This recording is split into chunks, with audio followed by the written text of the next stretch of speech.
Senhor, nós te agradecemos, ó Deus, porque o Senhor é fiel. Cada dia o Senhor tem nos guardado, o Senhor tem nos deixado algo tão completo como as Escrituras.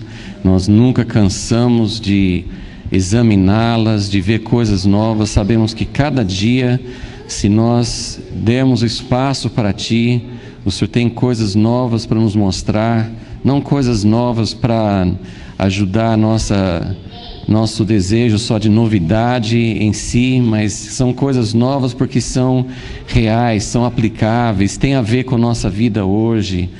Como que o que aconteceu há tantos anos pode ter relevância para nós hoje?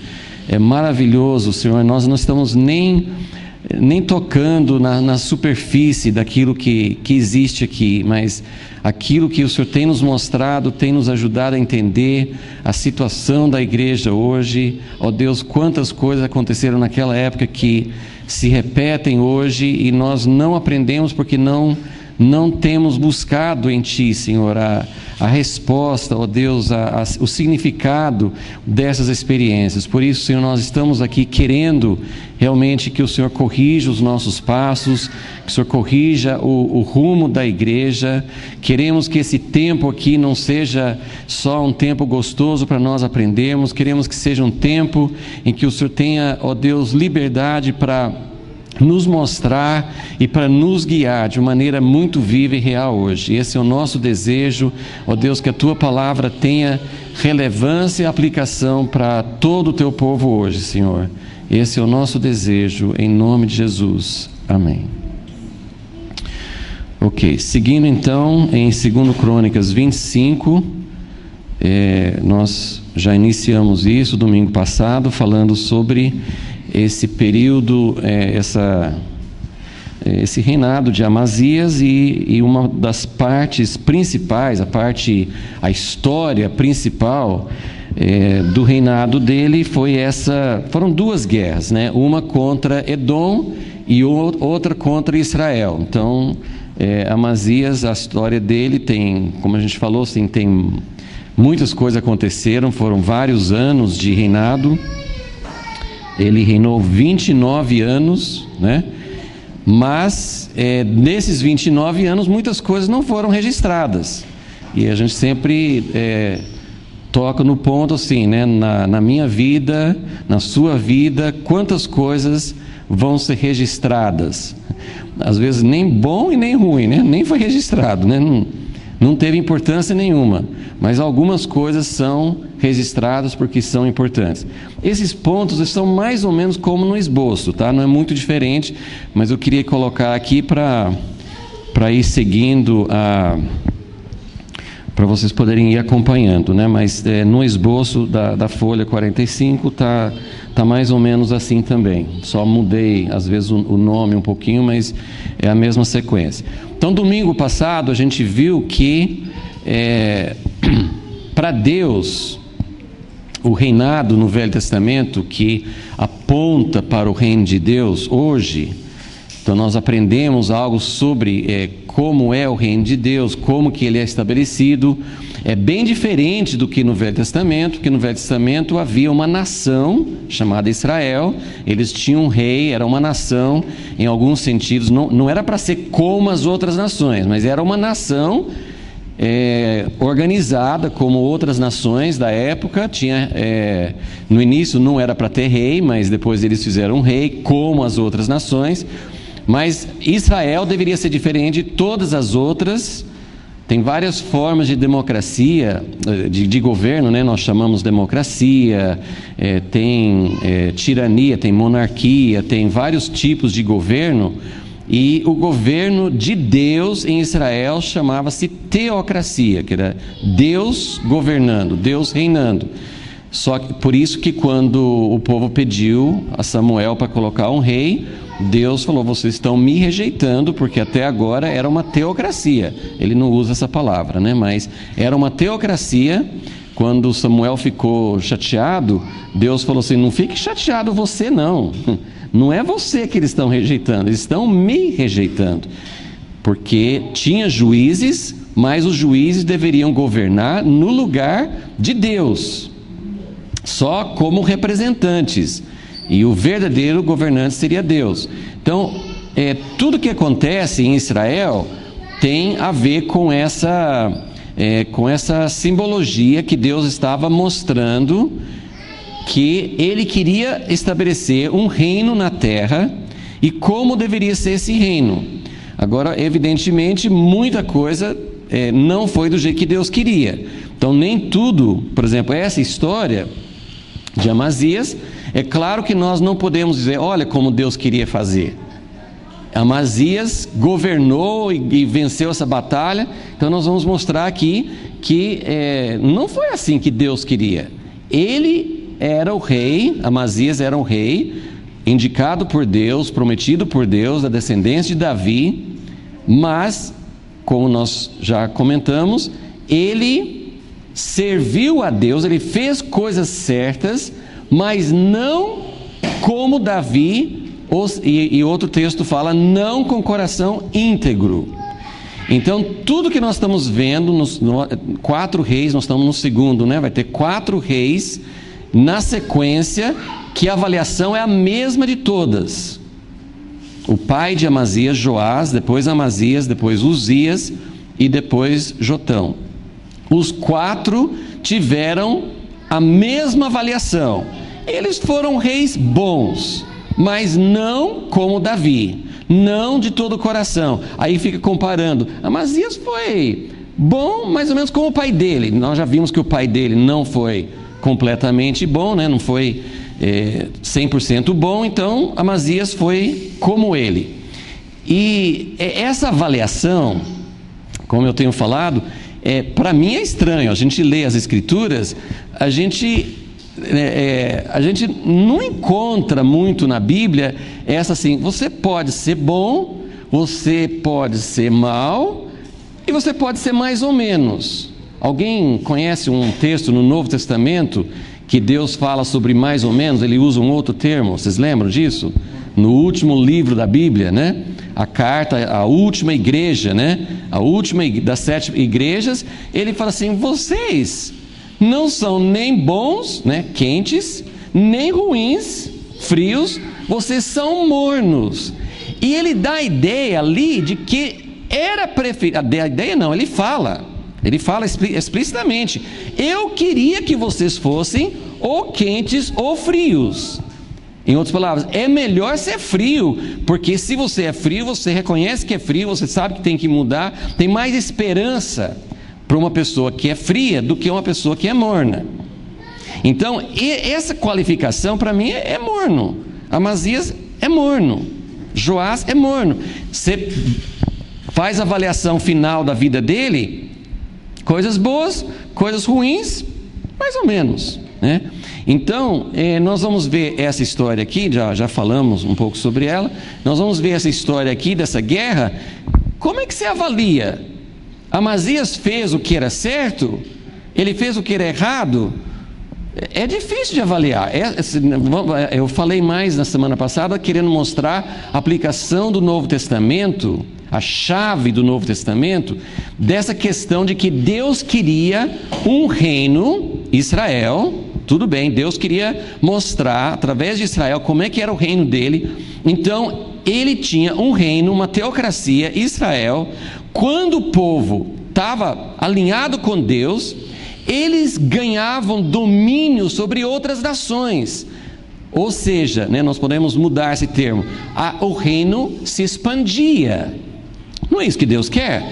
Vamos transferir para o Novo Testamento. A igreja começou em Jerusalém, mas Deus queria que fosse um pequenininho povo em Jerusalém e ponto final. O que Jesus falou antes de subir aos céus, quando os discípulos perguntaram para Jesus, Atos 1, eles perguntaram, puxa Jesus, a gente não esperava a sua morte, quando o Senhor falou que ia morrer, a gente ficou desesperado, mas agora tudo bem, o Senhor já morreu, já ressuscitou, ufa, passou essa parte aí. Então agora sim, né? Agora, como a gente estava falando antes, é agora que vem o reino. Eles estavam interessados no reino. E eu sempre falo nesse texto que por muito tempo não estou falando outras pessoas não, por muito tempo eu pensava, Senhor Jesus, os caras andaram 3 anos e meio com Jesus. Depois que Jesus morreu e ressuscitou, tem 40 dias, que fala em Atos 1 também, durante 40 dias, Jesus ficou falando com os discípulos, quer dizer, ele já tinha uma nova compreensão, já passou a morte, passou a ressurreição, eles tinham acordado muita coisa que eles não sabiam antes. Ele falou sobre o reino de Deus, um curso intensivo. Você fala assim, que a Bíblia não fala, ninguém fala nada, ninguém escreveu sobre os 40 dias que Jesus falou sobre o reino de Deus. Devia ser um curso super importante, não está na Bíblia. Mas tudo bem, eles fizeram o curso intensivo de 40 dias. No final do curso, eles me fazem essa pergunta: Jesus, é agora que vem? Agora que você vai estabelecer o reino? E eu pensava, gente, é hora de dar reprovação. Vocês são reprovados, não tem mais esperança, acabou. Depois de falar 40 dias, vocês me fazem essa pergunta? Eu estou falando que o reino de Deus é interior, é espiritual, não é derrotar Roma, não é colocar Israel como uma nação como antes. E vocês me fazem essa pergunta, mas nos últimos anos a gente tem entendido, e até um dos livretos que a gente publicou ano passado, né, as 2 mensagens da cruz, né, do Asher, ele mostra que a pergunta deles não foi idiota. Quem está sendo, entre aspas, idiota, somos nós, em perguntar por que eles estão falando do reino. Porque eles realmente ouviram Jesus falar 40 dias sobre o reino. Então, no final dos 40 dias, eles perguntaram: então, Jesus, é agora? Jesus falou assim: não. Na verdade, ele falou assim: vocês não podem saber quando. E até quando, né, antes da crucificação, ele falou assim: ninguém vai saber quando. E para vocês saber, eu vou falar para vocês um segredo: eu não sei quando. Mas aí Jesus falou assim: o que vocês vão fazer agora? Agora vocês, essa parte todo mundo sabe, né? A resposta de Jesus todo mundo sabe. Vocês vão esperar em Jerusalém até que vocês forem revestidos de poder. Quando vocês receberem o Espírito Santo, vocês vão fazer o quê? Vocês vão levar o reino para os 4 cantos da terra. Vocês vão ser minhas testemunhas em Jerusalém, Samaria, Judeia, Samaria e até os confins da terra. Então, eu estou falando tudo isso para dizer assim: a expansão do reino, em termos figurativos, assim, o simbolismo dessa guerra, está certo. Amazias tem que estender o reino. O reino está dividido entre Israel e Judá. O reino, quando o povo está fora dos caminhos de Deus, Deus corta, Deus limita. Deus não interessa em dar o reino para uma igreja que não o representa. Deus não se interessa em dar o reino para uma igreja que não está representando a sua natureza, o seu jeito, o seu reino. De repente Deus fala assim, Deus nunca falou: Israel não é meu povo, mas Ele não autorizava as coisas que eles faziam. Ele mesmo permitia que viessem inimigos para tirar o domínio deles. Vocês vão perder o domínio. E em última análise, né, a fase final do juízo de Deus, vocês vão perder até o domínio sobre a terra prometida. Vocês vão perder até a posição que vocês têm, que foi o cativeiro. Então, essa questão da expansão do reino de Deus é que nos interessa, ok? E aí eu mostrei para vocês Amós 9, que fala que nos últimos dias Deus vai levantar Davi de novo, ele vai restaurar. E quando ele fala de restaurar Davi, ele não está se referindo apenas a colocar um descendente de Davi em Israel. Ele falou assim: eu vou também restaurar o domínio sobre outras nações. E ele usa exatamente Edom, que é a vítima, né, dessa guerra aqui, ok? Então ele usa Edom em Amós, mas eu mostrei no Novo Testamento que eles interpretaram isso como toda a humanidade, e não era a igreja cumprindo, de acordo com Atos 15, Tiago levanta e usa esse texto de Amós para dizer: isso está acontecendo hoje na igreja. Ele não explicou todas as partes, mas Jesus é filho de Davi. Então, a casa de Davi foi restaurada. Jesus assumiu o trono. Jesus subiu aos céus e está sentado à destra de Deus no trono. Então, o que tinha que acontecer, parcialmente, porque o fato de Jesus estar no trono lá no céu não é o cumprimento final. Quando Deus prometeu que um filho de Davi se assentaria no trono de Davi, ele está falando sobre o reino dele na terra. E esse reino na terra precisa ser restaurado. Não é para a gente esperar na escatologia e ir embora para o céu e a terra fica com o diabo, porque a gente não tem mais interesse na terra. Não. De fato, Deus tem muito interesse na terra. Ele não vai entregar a terra para Satanás. Ele vai tomar de volta toda a terra para o domínio de Jesus. Amém? Essa é a nossa esperança. Esse é o nosso chamamento. Ok? São muitas coisas envolvidas em tudo isso que estou falando. Muitas coisas envolvidas. Não pense que isso aqui é só, né, uma coisa... É simples, mas tem muitas implicações, entenderam? Muitas implicações. Então não é só, Jesus vai voltar um dia. Qual que é o papel da igreja? Como que é o reino de Deus hoje? O que nos cabe fazer? Então, é isso que nós queremos tentar entender um pouco mais com essa história de Amazias, ok? Então vamos nos lembrar de que Amazias é um cara que está fazendo o que é certo, mas não de todo o coração. Então nós vamos analisar cada um desses passos aqui. Na semana passada a gente só falou sobre essa chave. Para mim é uma chave, né? Amós, combinando com Atos 15, é uma das chaves que nós encontramos no Novo Testamento para nos mostrar o que representa de fato essa questão que encontramos muitas vezes no Velho Testamento de Israel, quando estava dentro dos caminhos de Deus, começava a conquistar os povos ao redor. Isso é certo ou isso é errado? É isso que nós queremos ver. Ok, então vamos lá. Deixem suas Bíblias abertas, por favor. 2 Crônicas 25. Nós estamos no versículo 5, tá? Então, vamos ver as coisas que fazem parte dessa história, desse incidente. Então, Amazias, ele ocupou o trono. A primeira coisa que ele fez foi vingar a morte do pai dele. Então, ele colocou as coisas em ordem, se estabeleceu no trono e lá estava ele. Aí no versículo 5, primeira coisa que ele faz, ele congregou Judá e o pôs segundo as suas famílias, sob chefes de 1000 e chefes de 100, por todo Judá e Benjamim.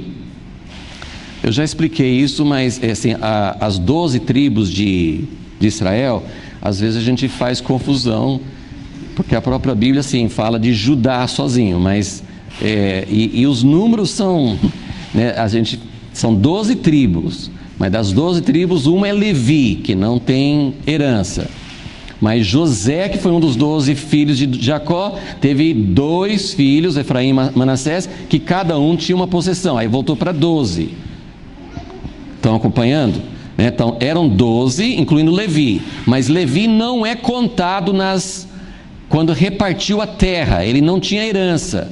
Então eram 12 tribos, 12 províncias, 12 estados de Israel, ok? Foi dividido de acordo com os 12 filhos, só que como Levi não tinha, aí José tinha mais um, voltou a ter 12.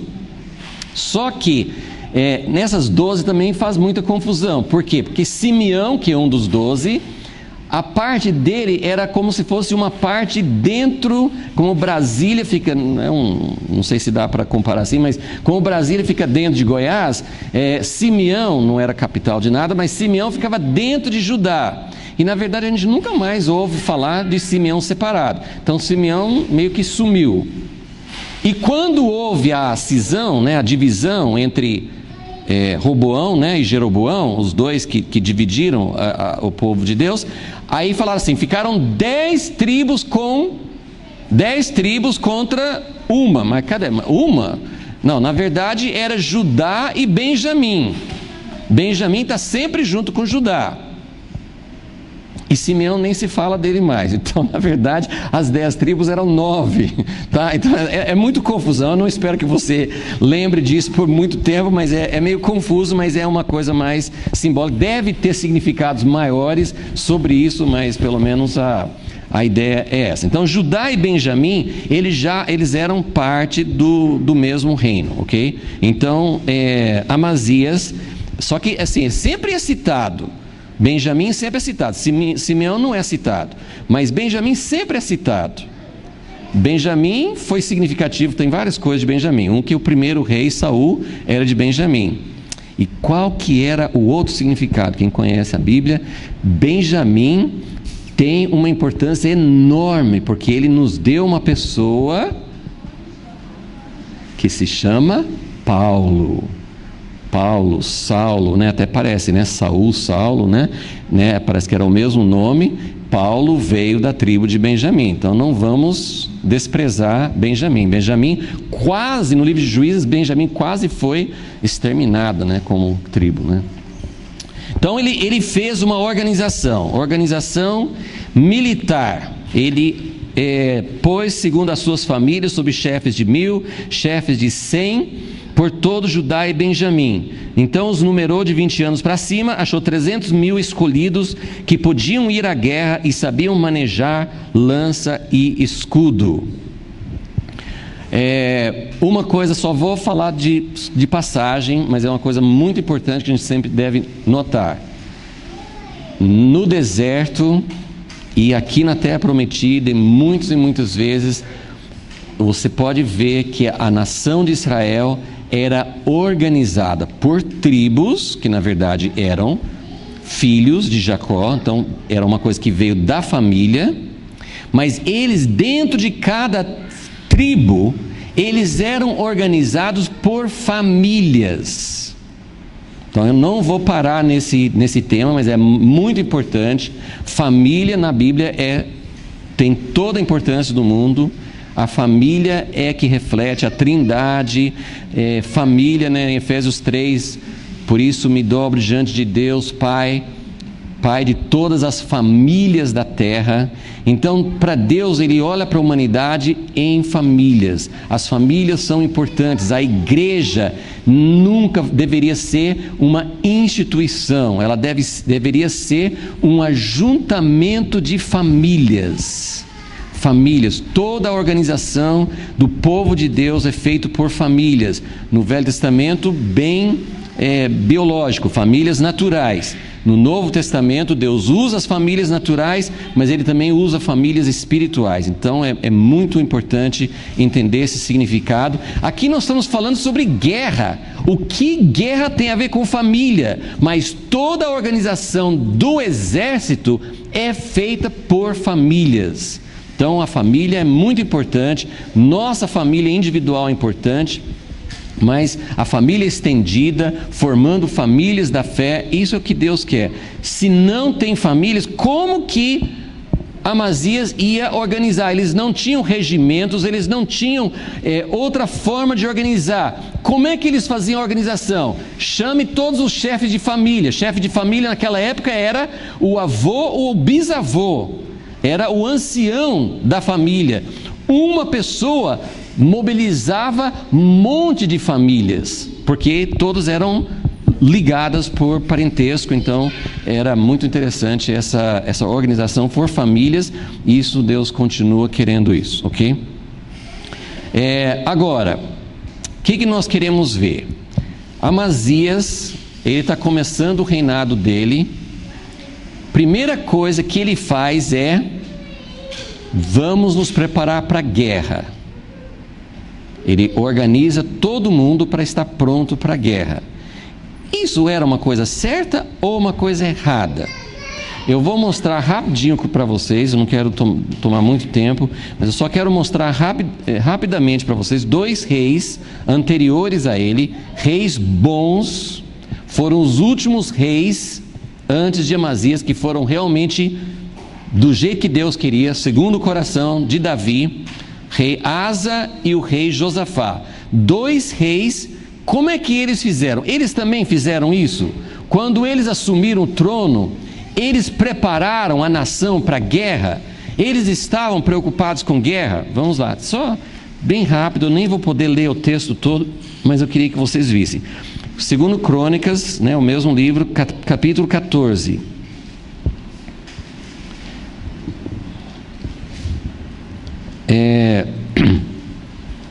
Versículo 2, Asa fez o que era bom e reto. Qual foi a primeira coisa que Asa fez como rei? Versículo 3, tirou os altos, quebrou colunas, cortou postes ídolos, mandou Judá que buscasse a Deus. Então, primeira coisa que Asa fez foi buscar a Deus. Nós não temos nada sobre isso com Amazias. Amazias, ele está pulando uma etapa, porque ele não é um rei que fez tudo como Deus queria. Então ele faz coisas certas, mas ele pula etapas e ele não tem esse desejo de coração de servir a Deus em tudo. Mas depois que Asa coloca as coisas em ordem espiritualmente, ele tira os altares, tira os altos, tira a idolatria, manda Judá buscar a Deus, aí sim, realmente, Asa, versículo 6, ele edificou cidades fortificadas, e aí vai explicando, versículo 7, ele falou, vamos edificar cidades, versículo 8, ele tinha um exército, 300 mil homens de Judá, e 80 mil de Benjamim. Então ele se preparou para a guerra. O que eu quero dizer com isso? Essa coisa de organização militar, o que seria para nós hoje?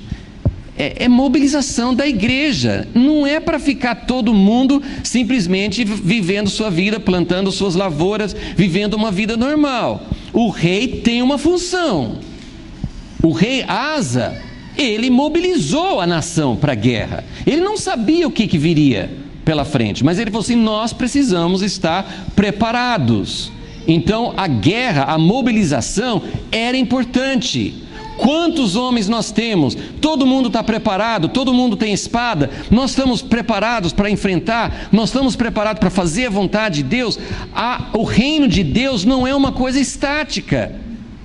Os 120 que receberam o Espírito Santo em Jerusalém, depois se transformaram em 3.000 e depois mais gente ainda se convertendo. Deus não queria que eles ficassem em Jerusalém. Deus queria que eles fossem um exército, que eles fossem um povo preparado para a guerra. O que é nossa guerra hoje? Tem muitas coisas no Novo Testamento que falam, nossa guerra não é contra carne e sangue, mas tem muita guerra, tem muita coisa que precisa ser feita. Nós lutamos contra principados e potestades, nós lutamos contra forças demoníacas. Isso não significa apenas, inclui, claro, mas não significa apenas uma pessoa endemoniada ser livre, ser liberta daquele demônio.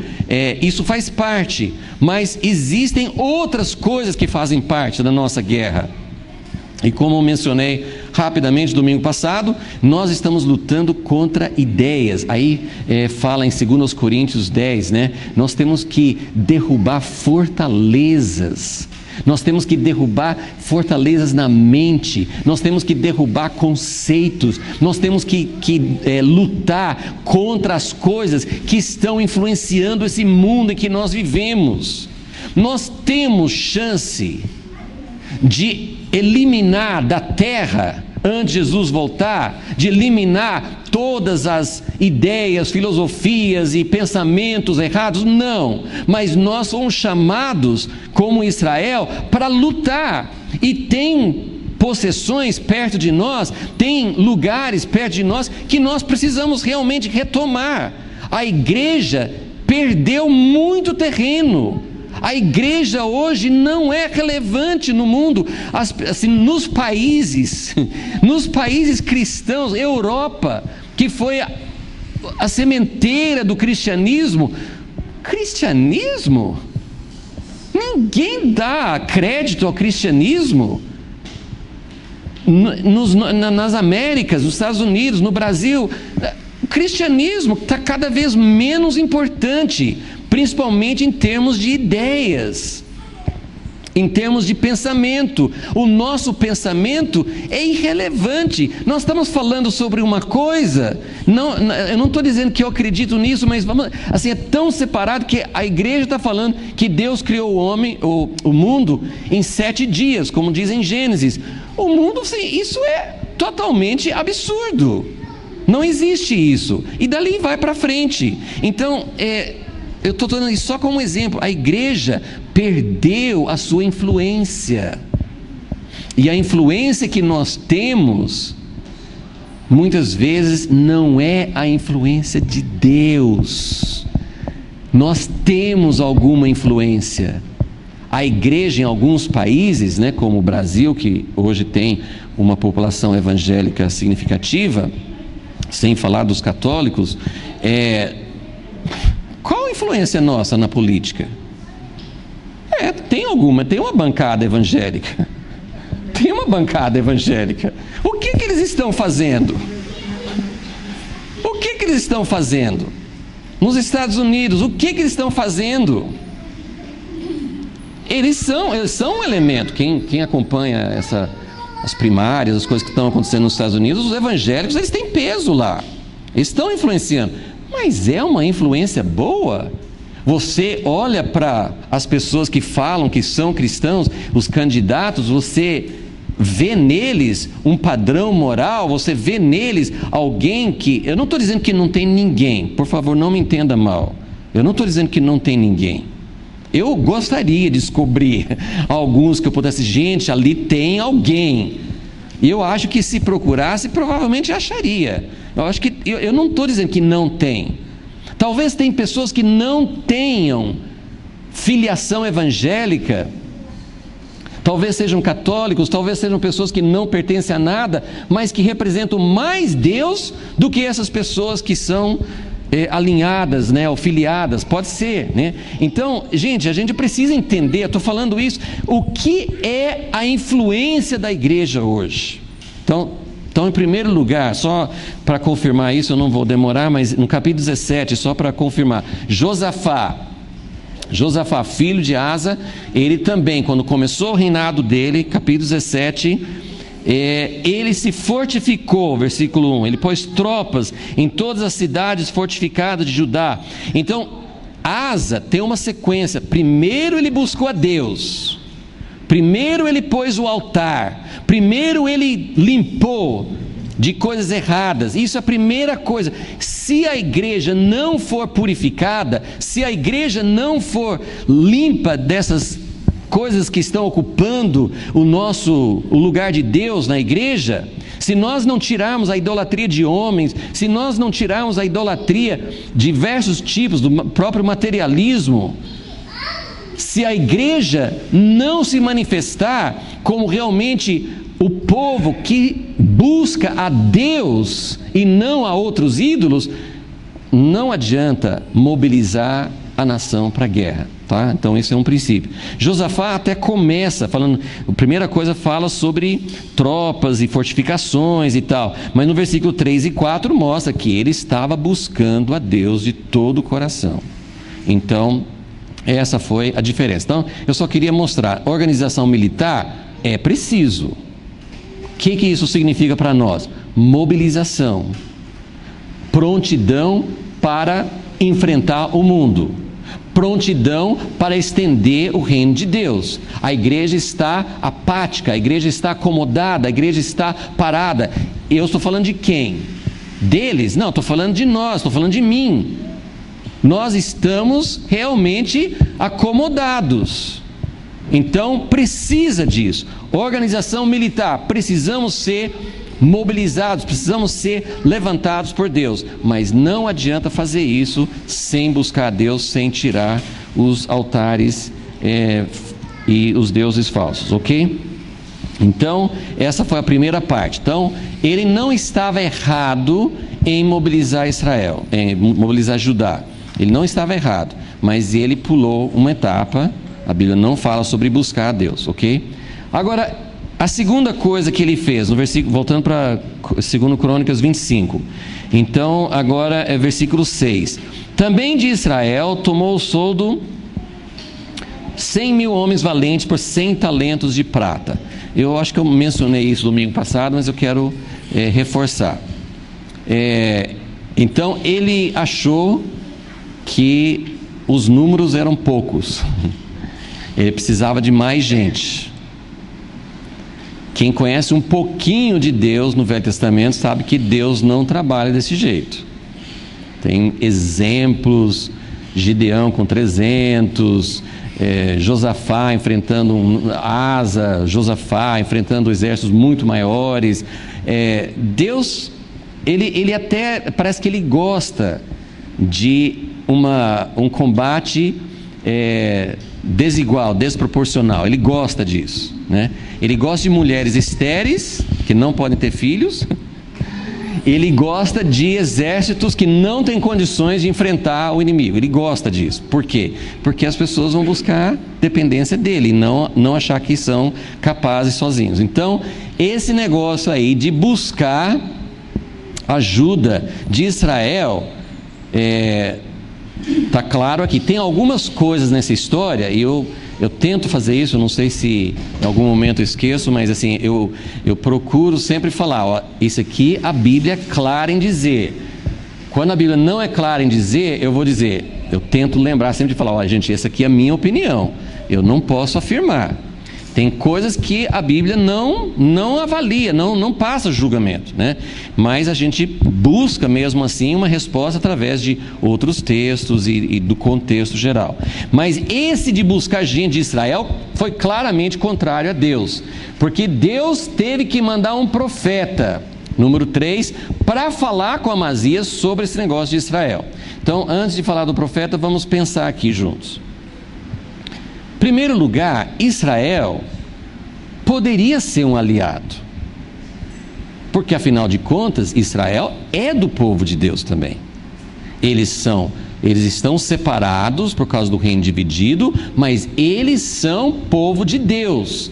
Tanto é que Deus nunca aprovou a guerra entre os dois. Deus nunca aprovou. As guerras entre Judá e Israel eram sempre sem aprovação de Deus. Deus não queria guerra entre uma parte e outra. Mas ele não gostou das alianças. Quem lembra quem que fez várias vezes, nunca aprendeu a lição, né? Várias vezes um rei bom que fez alianças com Israel, Josafá. Tem 3 registros de aliança. Parece que o homem não entrava, né? Ele era provavelmente, né? A gente pensa assim, provavelmente ele era um cara de natureza conciliador. Ele era um cara que queria fazer amizade, não vamos fazer guerra, vamos fazer aliança. Então, só que Deus não gostou da aliança. Por que Deus não gostou? Porque o povo de Judá é superior ao povo de Israel? Qual era o problema de Deus com as alianças que Josafá fazia? Não era com o povo. O problema dele era a aliança com Acabe, com o filho de Acabe, com Jezabel. Esse era o problema. Não podia fazer aliança com eles, porque eles eram declaradamente contra Deus e a favor de Baal. Então não podia fazer aliança com eles. Eles são do povo de Deus? São. Mas eu não posso fazer aliança com eles, porque nesse momento eles não estão servindo a Deus. Daqui a pouquinho nós vamos reler essa parte do profeta aqui. Ele vai dizer para Amazias: não use o pessoal de Israel, porque Deus não está com eles. Então é difícil um pouco até para a gente assim, mas ele não está com eles, mas ele está com vocês. Nós vamos ver aqui, será que ele está com eles também? Mas ele está estabelecendo um princípio, ok? Mas eu só queria fazer essa comparação. Josafá fez aliança. e não podia ter feito aliança, porque as alianças, Deus é muito a favor de aliança, todo mundo sabe disso. A Bíblia inteira, a Bíblia chama velha aliança e nova aliança. Toda a história de Deus na Bíblia é história de alianças. Deus é extremamente a favor de alianças, mas não pode fazer aliança com a pessoa errada. Não pode casar com a pessoa errada. Não podemos nos ligar, não podemos ter jugo desigual.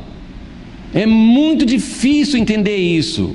Mas o próprio Paulo, que falou isso em Coríntios, ele falou assim: eu não estou falando que vocês vão se separar do mundo. Eu não estou dizendo isso. Mas você tem que saber qual a diferença de viver. Jesus mostrou, ele comia com pecadores, ele não fazia acepção, ele não se considerava superior, ele estava junto com as pessoas, mas a aliança é outra coisa. Então a gente precisa saber qual a diferença entre fazer aliança, uma aliança com a pessoa que Deus não quer, e nos separar e nos considerar superiores, que Deus não quer também. Eu costumo dizer que nós, a igreja, nós nos unimos do jeito errado com o mundo e nos separamos do jeito errado do mundo. No momento em que a gente devia estar separado, a gente se une. A gente é influenciado, a gente pega aquilo do mundo que a gente não deveria pegar. E naquilo que nós devíamos estar unidos, a gente se separa. Porque Deus não quer que a gente não faça amizade, Deus não quer que a gente não tenha relacionamentos, Deus não quer que a gente não viva no meio, Deus não quer que a gente se considere superior. E aí entra em várias coisas, que nós nos separamos de pessoas às vezes que são de Deus, e só porque não tem o nosso nome de evangélico a gente acha que eles são ímpios, né? Isso aí é outra história. Mas nós precisamos entender como Deus quer que nós nos relacionemos. Então, não pode fazer aliança do jeito errado. Agora, Amazias, ele não fez aliança, ele contratou, ele pagou um preço caro. Tanto é que quando o profeta falou assim: manda de volta para casa, Amazias falou assim: mas e aí, eu já paguei dinheiro para eles. Ele pagou um preço alto. Gente, eu não sei exatamente como, acho que pode ter muitas aplicações. Mas se Deus vai unir pessoas para fazer a expansão do reino de Deus, não é por dinheiro, não é por... Você pode falar assim: isso aqui representa, é uma contrata, assim, é um acordo político. A gente precisa de ajuda de tal órgão, de tal pessoa, de tal grupo. A gente faz coisas por interesse, a gente faz coisas por... nós fazemos coisas... a pessoa tem que ganhar uma vantagem naquilo. O pagamento, assim, você não está se unindo conosco para lutar contra o inimigo de Deus, porque você também acha que é o inimigo de Deus. Você está vindo por causa de dinheiro. Então, gente, isso tem muitas implicações. A obra de Deus não é baseada em dinheiro, não é baseado em... Ele quer ser um pregador, espera um pouquinho mais. Deus quer realmente levar a uma verdadeira aliança. Então, Josafá estava errado porque ele fez aliança com pessoas que não eram fiéis a Deus. E Amazias fez a coisa errada porque ele estava contratando por dinheiro. Então, não sei se deu para entender, mas a nossa união em favor de qualquer objetivo de Deus tem que ser por aliança. Sim, aliança com as pessoas que têm o mesmo coração. Nós temos que nos unir com pessoas que realmente estão, que têm o mesmo coração, que querem servir a Deus, querem ver o reino de Deus expandido, né? Então, esse foi o erro, ok? Ele contratou, Deus não queria isso, ok? Então, agora, Deus mandou o profeta.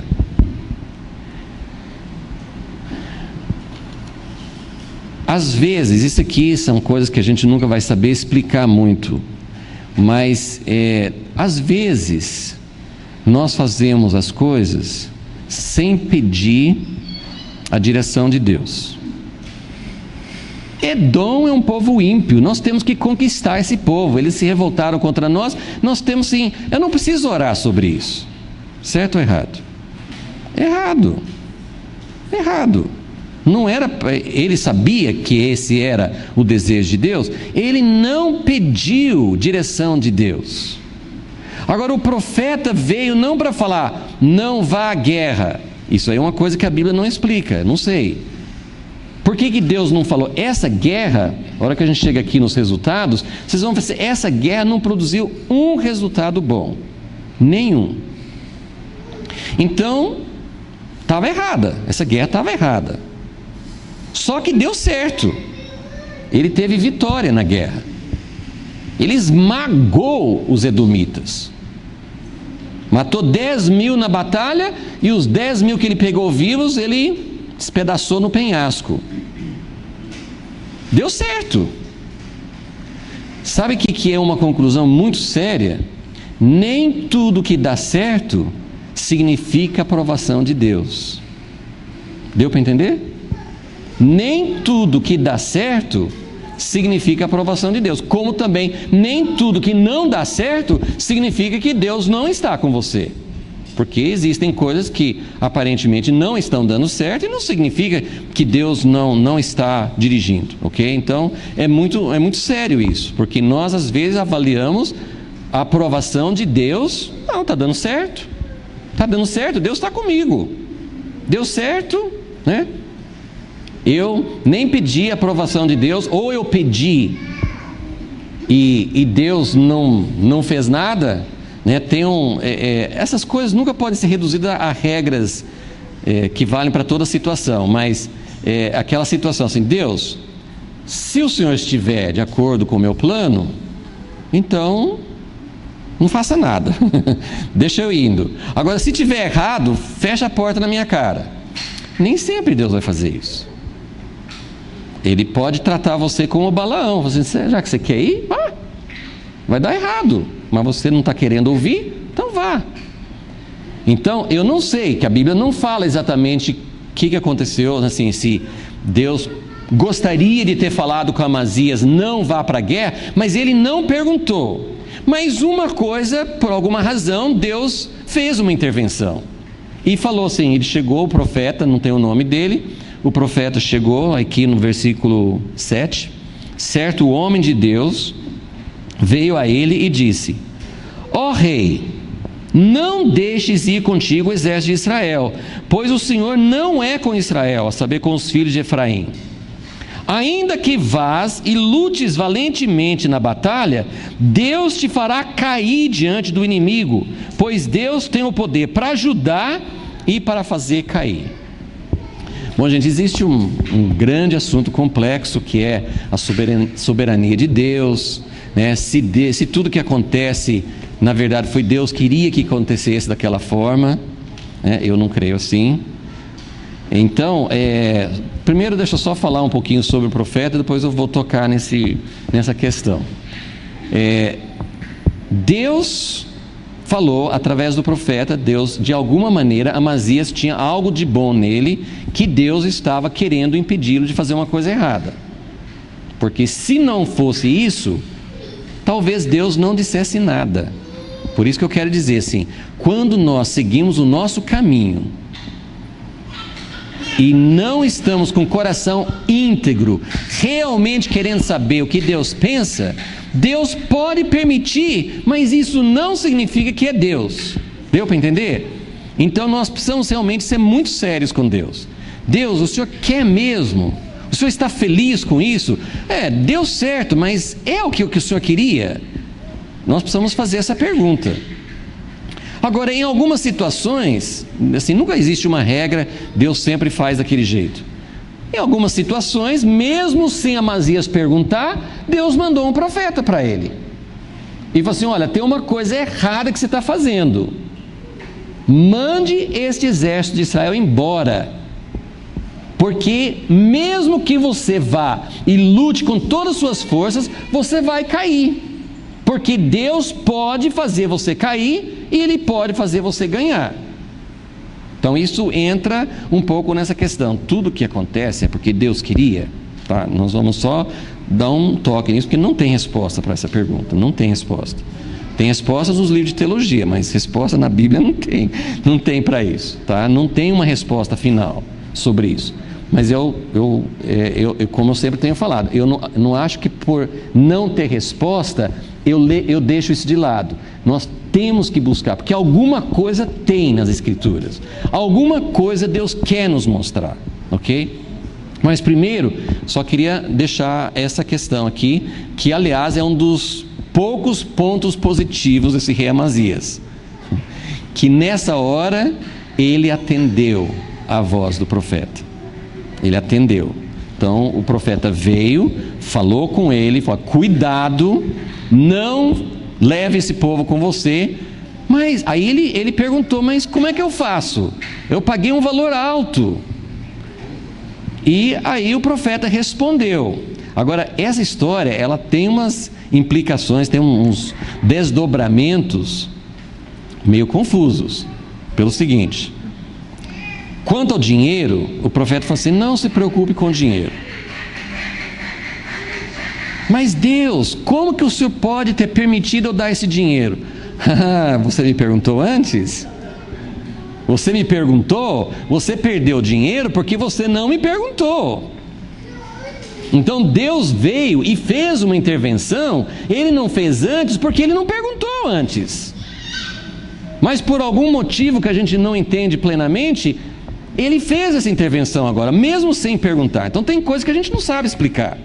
Deus fez uma intervenção, mandou o profeta fazer: não faça isso. Ele foi obediente e mandou esse exército comprado, esses mercenários, embora. Mas o que aconteceu? O pessoal de Efraim, famoso em todas as gerações, por ser um povo duro, assim, né? Que é a palavra? Assim, eles eram assim, briguentos, né? Eles eram arrogantes. Eles ganharam um dinheirão sem fazer nada. Vai embora para casa feliz. Eles não fizeram nada, não arriscaram a vida, ninguém morreu, vai embora feliz. Não, eles ficaram muito, muito bravos.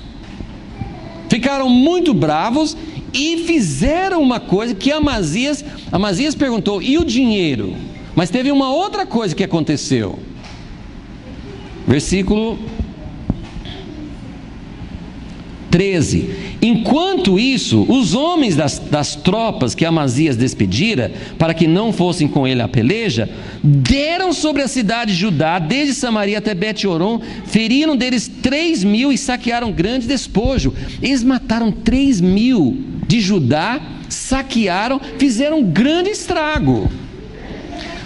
Deus não falou que não ia ter consequência. Teve consequência porque Ele fez uma coisa que não deveria ter feito. Ele devia ter perguntado antes, né? Então essa história tem esse desdobramento que é interessante, assim, quando Deus fala conosco para desfazer algo que nós iniciamos sem Ele, Ele não promete que não vai ter consequência. Vocês captaram isso? Você não pediu a opinião de Deus antes. Você entrou, você comprou um carro, sei lá, assim, não estou falando que Deus tem que falar claramente com você sobre cada coisa que você faz, mas eu pergunto a Deus sobre tudo. Eu acho que tem que perguntar. Se eu consigo ouvir, nem sempre sei se eu estou ouvindo, mas tem que perguntar, tem que buscar. Deus não se interessa. Deus não quer saber. Nossa, comprei um carro, está dando tudo errado. Pode ter, assim, estou dando um exemplo assim, material, mas pode ter outras coisas. Você entrou numa sociedade, você entrou num emprego, você fez uma decisão, você se desligou de um lugar, foi para outro, talvez você não perguntou, depois as coisas começam a dar errado, aí você pergunta para Deus: o que aconteceu? Deus fala assim: volte, desfaça. Ah, tá bom, Deus, então eu vou te obedecer, eu desfaço. Não significa que não vai ter prejuízo. Deu para entender? Não significa, mas eu estou obedecendo a Deus, não pode ter prejuízo, porque agora eu obedeci. Não, você entrou numa coisa sem a direção de Deus. Ok? Então, cada situação aqui tem muitas lições para a gente entender. Ok, agora versículo 11. Esforçou-se então Amazias e conduziu o seu povo e foi ao vale do Sal, onde feriu 10.000 dos filhos de Seir, os edomitas. Também os filhos de Judá prenderam vivos 10.000 e os trouxeram ao cume de um penhasco, de onde os lançaram abaixo, e todos se arrebentaram. Ok, então, mais ou menos já falei, então a sequência é essa, né? Ele fez uma organização militar sem realmente buscar Deus em primeiro lugar. Ele fez uma contratação errada e sofreu as consequências. O profeta veio e falou com ele. Nesse momento aqui, ele ainda está aberto para ouvir de Deus, que quando o profeta falou para mandar esses soldados embora, ele obedeceu. Foi uma coisa difícil, mas ele fez certo. Ele obedeceu. Só que o que aconteceu? Ele ganhou a guerra. Aparentemente deu certo. Agora só quero ver com vocês aqui, que eu tentei mostrar domingo passado, é que esse tipo de vitória, e muitas vitórias na igreja são assim, esse tipo de vitória não trouxe expansão do reino de Deus. Não era assim que Deus queria que Israel exercesse uma influência nas nações. A promessa de Deus a Abraão é: em ti serão benditas todas as famílias da terra. O chamado de Israel e o chamado da igreja é abençoar. Nosso chamado não é amaldiçoar. Se Deus vai julgar alguém, isso pertence a Deus, mas o nosso chamado é abençoar. Nosso chamado é ser uma bênção, ser uma influência positiva, trazer a expansão do reino de Deus a todas as partes. Então, aqui ele teve vitória, mas a vitória dele não trouxe bons resultados. Hoje nós não vamos entrar nisso, mas eu só queria já mostrar dois resultados dessa guerra. Eu poderia até, assim, num certo desdobramento, colocar um terceiro resultado, mas dois resultados. Se Deus chamou Israel para dominar outras nações, para que fosse uma influência de Deus na terra, olha qual foi o resultado dessa vitória.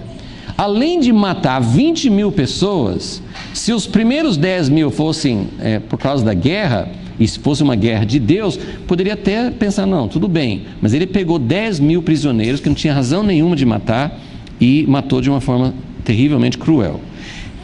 Então isso em si já mostra que não foi uma coisa, não foi um efeito bom para o nome de Deus. Mas olha só o que acontece como consequência. Versículo 14.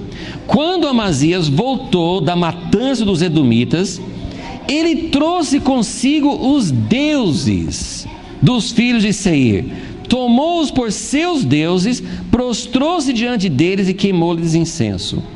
Agora, gente, o erro do homem chega a ser cômico, de tão absurdo que é. Você acabou de derrotar o povo edomita. Então, o seu Deus, se você está lutando em favor do seu Deus, o seu Deus é mais forte que o deles, correto? Agora, eu derrotei os edomitas, eu pego os deuses deles e vou adorar no lugar de Deus, do Deus que eu tenho. Mas o que significa isso para nós? Ao invés de Israel influenciar, levar Deus para os outros povos, Israel está sendo influenciado por eles. Ele conquistou Edom e foi influenciado por eles. A igreja vai conquistando números. A igreja usa métodos, a igreja usa propaganda, a igreja usa instrumentos, a igreja usa... É muito fina, não estou dizendo que a igreja nunca deveria usar televisão, não estou dizendo que a igreja nunca pode usar certos recursos, eu estou dizendo assim, a metodologia, as atitudes, a mentalidade do mundo. Então a igreja está conquistando... Isso foi um fato que foi levantado há muitos anos nos Estados Unidos, quando eles começaram a fazer, eles fazem muita pesquisa lá. Então acho que tinha uma época, eu não vou lembrar de números exatos, mas era um número muito alto pela pesquisa, tipo 60% ou 70% dos norte-americanos diziam que tinham nascido de novo. Você já pensou um país onde tem 60% ou 70% das pessoas nascidas de novo? Devia ser um país fantástico, né? Mas aí eles fizeram um levantamento, não mudou nada, não tem diferença nenhuma em relação ao mundo. E a mesma coisa sendo feito no Brasil, com o crescimento na igreja no Brasil, nós estamos vendo a mesma coisa. Antigamente não era nem 10%, aí chegou a 10%, 20%. Qual a diferença que nós estamos fazendo na sociedade? Qual a diferença? Qual a diferença no índice de crime? Qual a diferença dentro da cultura da igreja? Qual a diferença entre jovens dentro da igreja que têm sexo antes do casamento e jovens fora da igreja? Só um pequeno sintoma, né? Qual a diferença de divórcios dentro da igreja e divórcios fora da igreja? Não tem diferença, em alguns lugares é pior dentro da igreja. Parece que nos Estados Unidos eles acharam um índice mais alto de divórcio dentro da igreja do que fora. Então, gente, é isso que nós estamos falando. Gente, isso é muito sério. A igreja não está influenciando, a igreja está sendo influenciada. E nós estamos achando que estamos conquistando o mundo, achamos que nós estamos arrasando, que nós estamos nos tornando os tais, e nós não estamos. Então, primeiro resultado, isso sem falar, já falei que ele não representava a influência de Deus, mas o primeiro resultado negativo da guerra foi que o rei voltou da guerra idólatra. Ele voltou da guerra pior do que ele foi. E o segundo efeito negativo, o segundo resultado negativo dessa guerra foi que ele ficou arrogante. Lembra que esse povo aqui foi embora e matou 3.000 e arrasou? Pois é, aí ele voltou da guerra e falou assim: eu matei 20.000 edomitas, agora eu vou pegar Israel, porque eles fizeram isso comigo, eu não vou tolerar isso. E aí ele enfrentou Joás, o rei de Israel, e foi derrotado. Então, ele se tornou arrogante. E até como um desdobramento dessa arrogância, nessa advertência profética, ele foi sensível. Assim, Deus falou, ele obedeceu. Mas quando ele trouxe os deuses falsos lá de Edom, Deus mandou, não sei se era o mesmo profeta, não fala o nome dele, mas Deus mandou um profeta de novo para ele. Versículo 15: a ira do Senhor se acendeu contra Amazias e mandou-lhe um profeta, que lhe disse: por que buscaste deuses que a seu povo não livraram das tuas mãos? Enquanto ele ainda falava, quer dizer, o rei nem deixou ele terminar o recado, o rei lhe respondeu: acaso foste nomeado conselheiro do rei? Quem que você acha que você é? Pare com isso, porque haveria de ser morto. Lembra o que o pai dele fez? O pai de Amazias fez isso. Quando o profeta, o filho de Jeoiada, falou com ele, ele matou Zacarias, né? Então, isso é sinal de arrogância. Ele não tinha mais ouvidos para ouvir o que Deus queria falar com ele. E aí você tem toda a consequência que nós vamos continuar vendo na próxima aula, ok? Então, nós temos uma situação, né? Eu vejo nisso algo que a gente pode aplicar para a igreja, né? Deus não queria que o seu reino se expandisse? Sim, ele queria, mas não dessa forma. Então nós temos todos os erros de Amazias, erros que estão sendo feitos hoje por nós, que nós precisamos atentar, né? Então tem muitas coisas que nós podemos aprender, como prestar atenção à vontade de Deus na nossa vida, nossa missão, que é realmente de influenciar o mundo, mas nós vamos precisar de muita mobilização e muita preparação de Deus para podermos influenciar o mundo como ele precisa ser influenciado. Senhor Deus, não é talvez uma lição gostosa de se ouvir, mas nós queremos, ó Deus, queremos que o Senhor corrija a todos nós, a nós em primeiro lugar. Ó Deus, pedimos a Tua intervenção na igreja de hoje, pedimos que haja profetas que tenham a coragem de falar como esses profetas falaram. Queremos que o Senhor purifique a todos nós e a Tua igreja de todas essas atitudes erradas. Deus, não queremos continuar sendo uma igreja que está achando que está expandindo o Teu reino, quando nós estamos simplesmente expandindo o nosso controle, o nosso governo. Ó Deus, vem sobre nós, Senhor. Nós pedimos, ó Deus, queremos, ó Deus, reis que servem a Ti, Senhor, de coração. Reis, ó Deus, pessoas, líderes, todos nós, na nossa família, no nosso círculo de influência, que nós também possamos ser líderes, ó Deus, que buscam a Ti, Senhor. Ó Deus, que realmente colocam o Senhor em primeiro lugar, que buscam a Tua orientação. Ó Deus, mas queremos que o Teu reino cresça, queremos que o Teu reino chegue, Senhor. Ó Deus, e que seja, ó Deus, o reino que o Senhor está esperando para poder voltar. Vem, Senhor Jesus, prepara as nossas vidas e a Tua igreja, em nome de Jesus. Amém.